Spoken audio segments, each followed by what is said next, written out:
Di sebuah kampung kecil, hiduplah seorang pemuda bernama Suradi. Usianya masih muda, baru menginjak 27 tahun. Tapi hidupnya penuh dengan kebiasaan buruk. Hampir setiap malam ia menghilang entah kemana, pulang dalam keadaan mabuk, dan sering menghabiskan uang untuk berjudi. Tak ada pekerjaan tetap, tak ada tanggung jawab, hanya kesenangan dunia yang ia kejar. Malam itu seperti biasa, Suradi duduk di sebuah warung remang-remang di pinggir kampung. Bau tuak yang menyengat bercampur dengan asap rokok yang memenuhi ruangan. Beberapa pria duduk mengelilingi meja kayu yang sudah lapuk, memainkan kartu sambil tertawa keras. "Sur, lo yakin mau pasang segitu banyak?" tanya Parjo, salah satu teman dekatnya. Suradi menyeringai sambil meneguk tuaknya. "Santai, Joe. Malam ini gue bakal menang besar," katanya dengan penuh percaya diri, lalu melempar beberapa lembar uang ke tengah meja. Mereka mulai membagikan kartu. Suradi mengintip kartunya, hatinya berdebar. "Ah sial," gumamnya pelan. Parjo tertawa keras. "Haha, Sur, lo kalah lagi. Duit lo makin tipis." Suradi mengumpat sambil membanting kartunya. "Sialan, baru juga main." Dengan kesal, ia meraih botol tuaknya dan meneguknya dalam-dalam. Di sudut ruangan, seorang wanita muda bernama Rini melirik ke arahnya. Dengan senyum menggoda, ia melangkah mendekat, tangannya yang halus menyentuh bahu Suradi. "Mas Suradi masih kuat minum nih," godanya sambil menggigit bibirnya. Suradi tertawa kecil. "Buat yang secantik kamu, saya selalu kuat, Dik," jawabnya dengan nada genit. Rini tertawa kecil lalu duduk di sebelahnya. Suradi segera merangkulnya, menikmati setiap momen seakan dunia ini miliknya. Ia tak peduli dengan ibunya di rumah yang mungkin tengah menangis karena ulahnya. Sementara itu di rumah yang sederhana, Mak Surti duduk sendirian di atas tikar lusuh. Wajahnya tampak lelah, matanya sembab karena terlalu sering menangis. "Ya Allah, sampai kapan anakku begini? Aku sudah lelah menasihatinya, tapi dia tak pernah mau mendengar," bisiknya dengan suara bergetar. Setiap malam ia selalu berdoa agar Suradi berubah. Setiap malam ia berharap anaknya pulang dalam keadaan sadar, bukan mabuk atau membawa masalah. Tapi harapan itu terasa semakin jauh. Tetangga sudah sering menggunjingkan Suradi. "Mak Surti, anakmu itu makin parah kelakuannya. Apa nggak malu sama orang kampung?" tanya seorang ibu tetangganya beberapa hari lalu. Mak Surti hanya bisa tersenyum pahit. "Aku tahu, Bu. Tapi aku harus bagaimana? Aku sudah menasihatinya berkali-kali." Malam semakin larut, tapi Suradi masih tenggelam dalam kesenangan duniawinya. Ia tertawa, berjudi dan minum tanpa batas. Setelah puas berjudi dan mabuk-mabukan, Suradi pun pulang ke rumah dengan tubuh terpontang-panting. Langkahnya sempoyongan, sesekali tersandung batu di jalanan sempit menuju rumahnya. Bau alkohol yang menyengat bercampur dengan keringat membuat tubuhnya semakin tak enak dipandang. Di bawah cahaya rembulan yang samar, rumahnya tampak sunyi. Pintu kayu tua itu sudah sering berderit, dan kali ini saat Suradi mendorongnya dengan kasar, suara dejitan panjang memenuhi rumah yang gelap. Di dalam, Mak Surti sudah duduk di ruang tamu dengan wajah letih. Matanya menatap anaknya yang baru pulang dalam keadaan mabuk lagi. Hatinya sesak. Ini bukan pertama kalinya, dan entah sudah berapa kali ia harus menyaksikan anaknya pulang dalam keadaan mengenaskan seperti ini. "Suradi," panggilnya dengan suara lirih, hampir seperti bisikan yang penuh kesedihan. Suradi yang masih teler hanya terkekeh, berjalan terhuyung sambil menyender ke dinding. Ibu belum tidur? Mau ceramah lagi?" ucapnya dengan nada sinis. Mak Surti menghela napas, menahan tangis yang ingin pecah. "Nak, Ibu mohon berhenti. Ingat Tuhanmu, ingat Allah, Suradi. Hidup ini nggak selamanya, nak. Apa kamu nggak takut sama dosa?" Mata Suradi yang merah karena mabuk mendadak menyipit. Ia mendengus kesal. "Kekap, Bu," bentaknya tiba-tiba, membuat Mak Surti tersentak. "Saya bosan dengerin omongan ini terus. Saya tahu apa yang saya lakukan. Ini hidup saya, terserah saya mau apa. Suaranya menggelegar, membuat rumah kecil itu terasa bergetar oleh amarahnya. Mak Surti menggigit bibirnya menahan air mata yang hampir tumpah. Ia ingin berbicara lagi, ingin mengatakan sesuatu yang bisa menyadarkan anaknya. Tapi ia tahu, kata-kata tak akan masuk ke hati yang sudah tertutup. Suradi tak peduli. Dengan langkah berat ia berjalan ke kamarnya dan membanting pintu keras-keras. Di dalam kamar yang remang, ia menjatuhkan diri ke atas kasur. "Cerewet banget dasar orang tua!" Gerutunya sebelum akhirnya matanya terpejam dalam keadaan masih mabuk. Saat jarum jam menunjukkan pukul 02 telah malam, tubuh Suradi tiba-tiba kaku. Dadanya terasa sesak, napasnya tersengal. Ada sesuatu yang menekan jiwanya, seolah-olah ada tangan tak terlihat yang mencekiknya perlahan. "Apa ini?" Suradi berusaha bergerak, tapi tubuhnya tak bisa digerakkan sama sekali. Rasa sakit yang luar biasa tiba-tiba menjalar ke seluruh tubuhnya. Seperti ada ribuan, bahkan jutaan pedang yang menusuk dari ujung kaki hingga kepala. Kulitnya terasa seperti dikoyak. Darah panas serasa mengalir keluar dari setiap pori-porinya. "Ah!" Suradi ingin menjerit, tapi tak ada suara yang keluar dari mulutnya. Tiba-tiba, ia melihat sesuatu dari sudut kamarnya. Bayangan hitam mulai muncul, perlahan-lahan membesar. Sosok itu tinggi, lebih tinggi dari manusia biasa, dengan tubuh kurus kering seperti hanya tulang berbalut kulit. Matanya merah menyala menatap Suradi dengan dingin. Dosa. Suara itu berbisik, tapi menggema di dalam kepalanya seperti genderang kematian. Suradi ingin lari. Ia mencoba bangkit, tapi tubuhnya tetap kaku. Keringat dingin membanjiri tubuhnya, tapi tubuhnya semakin panas, seperti terbakar dari dalam. Bayangan hitam itu semakin dekat. Nafas Suradi terhenti, seolah ada tangan yang mencengkeram lehernya. Ia ingin berteriak memanggil ibunya, ingin meminta ampun, tapi semuanya terlambat. Malam itu, Suradi merasakan sesuatu yang belum pernah ia rasakan seumur hidupnya, ketakutan akan mati, dan siksaan yang akan datang setelahnya. Suradi merasakan hidup dan mati di saat yang bersamaan. Tubuhnya masih terbaring di atas kasur, tapi rasanya seakan-akan ada sesuatu yang menarik nyawanya dari dalam. Dan itu bukanlah tarikan yang lembut. Nyawanya terasa seperti dijambak dengan kasar, dicabut perlahan-lahan dari setiap urat dan sendi di tubuhnya. Jika ditusuk satu pedang saja sudah menyakitkan, ini lebih parah, lebih sakit dari 1000 pedang yang menembus tubuhnya sekaligus. "Ah!" Suradi berusaha menjerit, tapi suaranya tak keluar. Hanya lenguhan lirih yang terjebak di tenggorokan. Tubuhnya kejang, punggungnya melengkung, tangannya mencakar kasur, mencengkeram spray sampai sobek. Rasa sakit itu bukan sekadar fisik. Setiap saraf di tubuhnya meronta, setiap tulangnya bergetar, setiap inci kulitnya terasa koyak.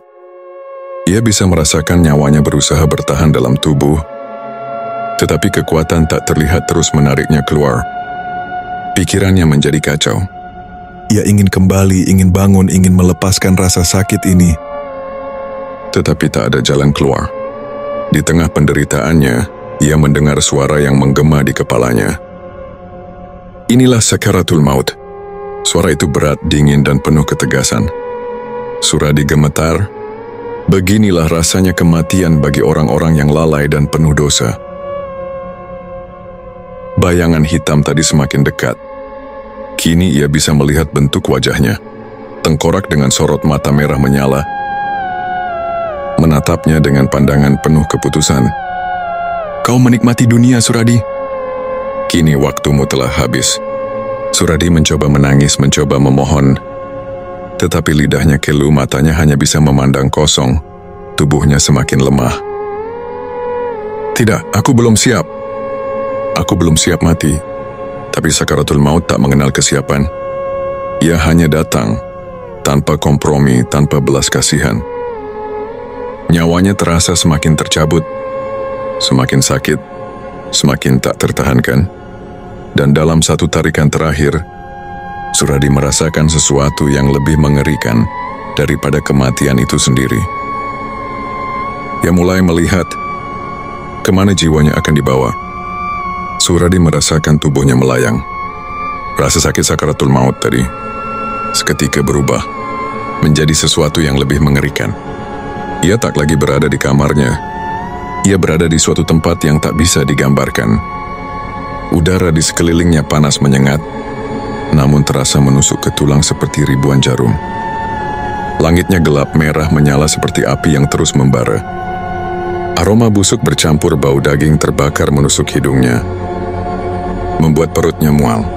Suradi menoleh ke kanan dan kiri, dan apa yang ia lihat membuat darahnya membeku. Orang-orang disiksa dengan cara yang tak terbayangkan. Di depan matanya, ada seseorang yang tubuhnya diikat erat, lalu dilempar dengan batu raksasa sebesar rumah. Tulang belulang orang itu hancur seketika. Tubuhnya remuk berantakan, darah menggenang di tanah. Suradi ingin muntah, ingin menutup matanya. Tapi ia tak bisa. Ia harus melihat semuanya. Yang lebih mengerikan, dalam hitungan detik orang itu kembali utuh. Wajahnya masih penuh ketakutan, tubuhnya gemetar. Tapi batu itu dilemparkan lagi. Dihancurkan.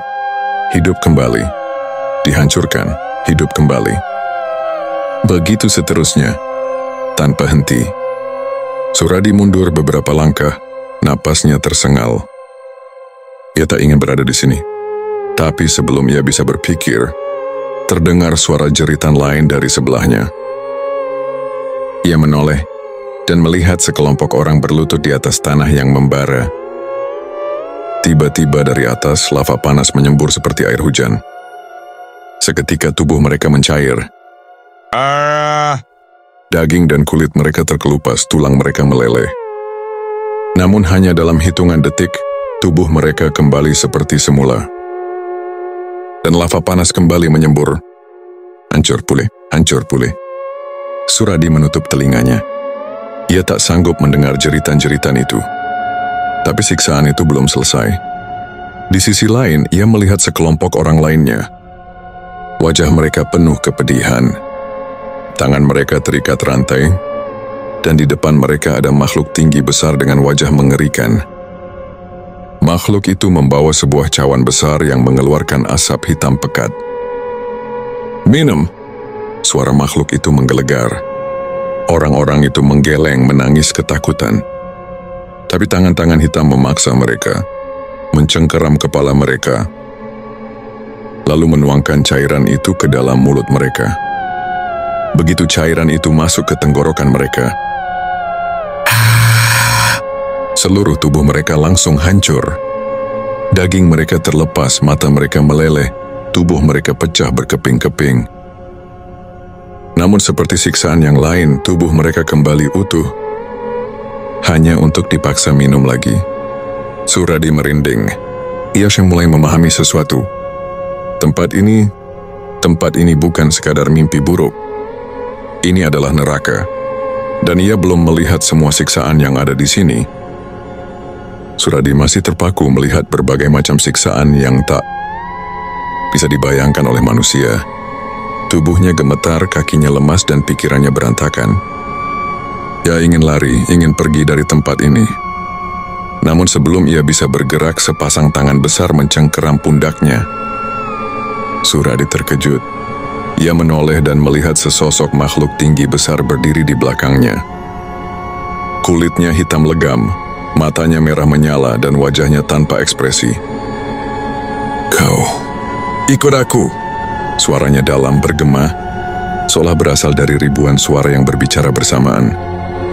Tanpa perlawanan, Suradi diseret begitu saja. Ia mencoba berteriak, mencoba memberontak, tapi kekuatan makhluk itu terlalu besar. Tangannya mencengkeram Suradi seperti besi panas, membuat kulitnya melepuh hanya dengan sentuhan. Suradi dibawa melewati lorong yang gelap, dengan dinding-dinding yang seolah berdenyut seperti makhluk hidup. Udara di sini lebih panas, lebih menyiksa, lebih mengerikan. Setelah berjalan entah berapa lama, Suradi tiba di tempat yang tak bisa digambarkan dengan kata-kata.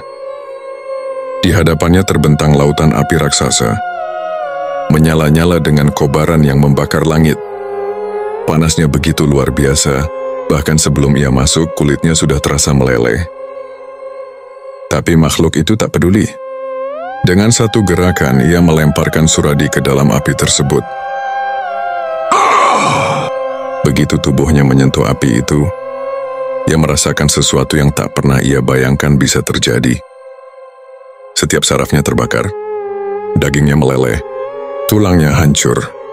Tapi yang paling menyiksa, ia tidak mati. Setiap kali tubuhnya hancur menjadi abu, ia kembali utuh. Hanya untuk dibakar lagi. Berhenti. Ampun. Tapi tak ada yang menjawab. Tak ada yang peduli. Waktu terasa berhenti di tempat ini.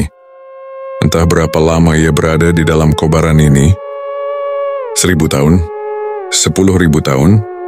Ia tak tahu. Yang ia tahu hanyalah rasa sakit yang tak pernah berhenti. Ia menangis, menjerit, memohon ampun. Tapi semuanya sia-sia. Suradi kini sadar. Inilah balasan bagi orang-orang yang mengabaikan Tuhan, yang hidup dalam maksiat tanpa pernah bertaubat. Suradi terus menjerit di tengah kobaran api yang tak pernah padam. Dagingnya meleleh, tulangnya hancur, tapi ia selalu kembali utuh. Hanya untuk dibakar lagi. Ia ingin mati, tapi kematian tak datang. Suradi menggeliat kesakitan. Tubuhnya berkali-kali menjadi abu, namun dalam sekejap ia kembali seperti semula. Ia menangis, menjerit, menggigil dalam ketakutan yang tak ada habisnya. Ia mencoba merangkak, mencoba keluar dari lautan api ini, tapi tak ada jalan keluar. Akhirnya ia mengangkat kedua tangannya yang hangus terbakar dan bergetar, lalu berdoa, "Ya Allah, tolong aku." Suaranya serak, lemah, nyaris tak terdengar. "Aku bersalah. Aku penuh dosa. Aku sudah menyia-nyiakan hidupku. Tolong beri aku kesempatan. Satu kesempatan saja." Namun tak ada jawaban. Lautan api ini tetap menyala. Suradi kembali tersungkur menangis tanpa suara. Lidahnya mulai kering, bibirnya pecah-pecah, tapi ia terus berdoa. "Ya Allah, aku berjanji akan berubah. Aku akan meninggalkan semua maksiatku. Aku akan sujud setiap hari. Aku akan beribadah sepanjang hidupku. Tapi tolong, keluarkan aku dari sini." Jeritanya semakin histeris. "Ya Allah, ampuni aku. Tolong." Ia terus berdoa. Setiap hari, setiap detik. Tapi di tempat ini, waktu tak berjalan seperti di dunia.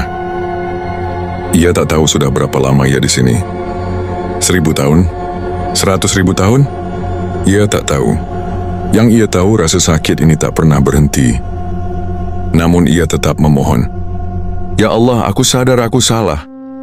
Aku sadar aku sudah melampaui batas. Aku sadar aku telah mengabaikanmu. Tapi tolong ya Allah, tolong beri aku kesempatan." Air matanya bercampur dengan darah dan keringat. Tapi ia tak peduli. "Ya Allah, aku mohon, aku tak sanggup lagi." Suradi terus menangis. Suara tangisannya menggema di tengah kobaran api yang tak pernah padam. Dan saat ia sudah hampir kehilangan harapan, sesuatu terjadi. Suradi masih menangis, tubuhnya bersimpuh di lautan api yang menyiksa. Ia sudah kehilangan harapan. "Ya Allah, aku mohon, aku tak sanggup lagi." Suaranya lemah, hampir tak terdengar. Tiba-tiba, Allahu Akbar. Allahu Akbar. Suara azan subuh menggema, seperti suara dari kejauhan yang semakin lama semakin jelas. Suradi membuka matanya yang penuh air mata. Apa ini? Tiba-tiba tubuhnya terasa ringan, seolah ada kekuatan besar yang menariknya dari kobaran api itu. Tubuhnya melayang, terlempar ke dalam kegelapan. Suradi berteriak. Ia merasa jiwanya tersedot dengan kecepatan luar biasa. Bayangan neraka mulai memudar. Panasnya berangsur hilang. Lalu, Suradi terbangun dengan nafas tersengal. Tubuhnya basah kuyup oleh keringat. Dadanya naik turun dengan cepat, matanya membelalak ketakutan. Ia meraba wajahnya, tubuhnya mencoba memastikan bahwa ia masih hidup. Suara azan subuh masih berkumandang dari masjid dekat rumahnya. Ia benar-benar kembali. Ya Allah, bibirnya bergetar. Air matanya langsung mengalir deras. Suradi menangis sejadi-jadinya. Tubuhnya jatuh bersujud di atas lantai kamarnya. Ya Allah, terima kasih. Isaknya tak tertahan. Terima kasih ya Allah. Engkau masih memberi hamba kesempatan. Suaranya bergetar hebat. Bayangan siksa yang ia alami tadi masih begitu nyata di kepalanya. Ia merasa baru saja hidup di neraka selama jutaan tahun. Tapi di dunia nyata, hanya beberapa jam saja berlalu. Astaghfirullah, astagfirullah. Suradi menangis tanpa henti. Tangannya gemetar, tubuhnya terasa lemas. Ia teringat wajah ibunya. Teringat semua dosanya, teringat bagaimana ia menyia-nyiakan hidupnya selama ini.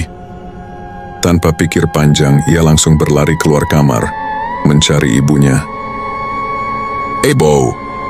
Di ruang tengah, ibunya terkejut melihat Suradi yang menangis terisak sambil berlutut di hadapannya. Ibu, maafkan aku, Bu. Suaranya serak, penuh rasa bersalah. Aku sudah terlalu jauh. Aku sudah terlalu banyak berdosa. Sang ibu menatapnya dengan mata berkaca-kaca. Suradi, bisiknya, terharu melihat perubahan drastis anaknya. Aku ingin berubah, Bu. Aku ingin bertobat. Aku takut, Bu. Suradi terisak memeluk kaki ibunya. Sang ibu tak bisa menahan tangis. Ia mengusap kepala anaknya yang kini kembali kepadanya. Sebagai seorang manusia yang penuh penyesalan. Alhamdulillah, nah. Suaranya bergetar. Allah Maha Pengampun, nak. Jika kau benar-benar ingin bertobat, maka jangan sia-siakan kesempatan ini. Suradi mengangguk sambil menangis. Mulai saat itu ia berjanji, tak akan pernah kembali ke jalan yang dulu. Sejak malam itu hidup Suradi berubah total. Tak ada lagi mabuk-mabukan. Tak ada lagi judi, tak ada lagi pergaulan bebas. Ia mengganti malam-malam kelamnya dengan sujud panjang. Setiap hari, ia bangun sebelum subuh untuk salat tahajud. Bibirnya tak henti beristighfar. Hatinya terus menangis mengingat dosa-dosanya yang lalu. Ia mulai rajin ke masjid, sesuatu yang dulu bahkan tak pernah terpikirkan olehnya. Suatu sore, setelah salat asar di masjid, ia duduk bersila di depan seorang ustaz tua yang sudah lama dikenalnya sejak kecil. Pak Ustaz menatapnya dengan lembut. Suradi, apa yang membuatmu berubah seperti ini? Tanyanya penuh penasaran. Suradi menarik napas dalam. Wajahnya tampak lebih tenang, tapi sorot matanya masih menyiratkan ketakutan yang mendalam. Pak Ustaz, Suradi menatapnya dengan mata berkaca-kaca. Saya mati suri. Pak Ustadz terkejut. Mati suri? Suradi mengangguk. Saya dibawa ke tempat yang tak bisa saya gambarkan dengan kata-kata, Pak Ustadz. Suaranya bergetar. Saya melihat neraka. Pak Ustadz menatapnya lekat-lekat membiarkan Suradi melanjutkan. Saya melihat manusia disiksa dengan cara yang tak terbayangkan. Ada yang dihancurkan tubuhnya berkali-kali. Dilempar batu raksasa, tubuhnya hancur lalu kembali utuh dan dihancurkan lagi. Ada yang diceburkan ke lautan lava panas, dagingnya meleleh tapi tak pernah mati. Suradi mulai terisak, tangannya mengepal, seolah masih merasakan panasnya neraka itu di kulitnya. Ada yang dipaksa minum cairan, menjijikan yang langsung menghancurkan.